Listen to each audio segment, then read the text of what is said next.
Les écrans de l'aventure, c'est des gros enfoirés.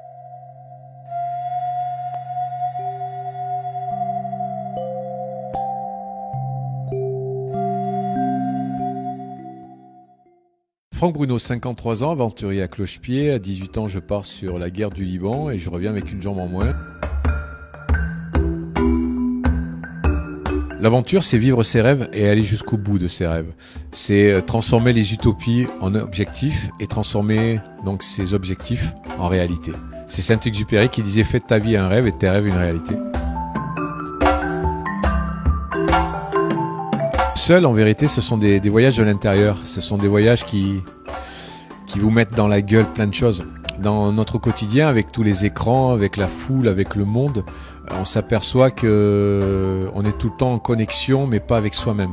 En étant seul autant de temps dans la glace, j'étais en connexion avec moi-même. À chaque fois, je grandis ou à chaque fois, je comprends le pourquoi de ma vie. Bout de vie, c'est suite à un voyage. Je suis parti pendant plusieurs années faire un grand voyage avec mon bateau et j'ai rencontré les autres. Et Sartre disait l'enfer c'est les autres, mais en vérité les autres m'ont fait aussi mûrir et comprendre que cette différence était une force. Donc en rentrant chez moi en Corse en 2003, j'ai eu la chance d'avoir un pote, Vicente Lizarazu, l'ancien footballeur, qui m'a dit tu as une vie de rêve mais tu es égoïste, tu fais rien pour les autres. Donc automatiquement, Bout de vie est né et le fil rouge de Bout de vie depuis 15 ans c'est de faire venir des jeunes et moins jeunes amputés gratuitement en Corse pendant une semaine et vivre mon quotidien pour leur faire réaliser que même s'il nous manque un petit bout, on est plus fort que les autres, mais c'est surtout des jeunes amputés qui viennent dans mes pattes et je leur bouge vraiment les fesses.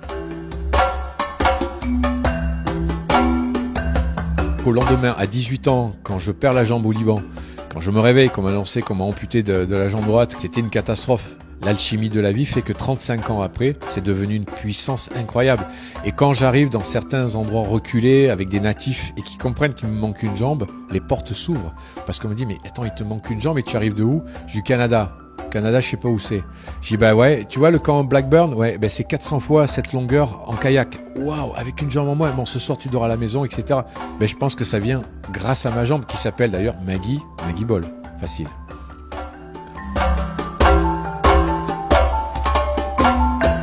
Il y a 10 ans en arrière, ils m'ont fait venir en me disant tu viens, voilà, t'as un petit film qui s'appelle Giramonde, etc., etc. Et là, je m'aperçois que si j'étais invité, c'est que j'avais pris le prix Peter Bird, un peu le ballon d'or de l'aventure, quoi. Et puis après, ils m'ont mis jury, membre du jury. Vraiment, pour moi, les écrans, c'est vraiment la famille. On prend le petit déjeuner ensemble, on discute de nos projets et naissent plein de belles futures aventures.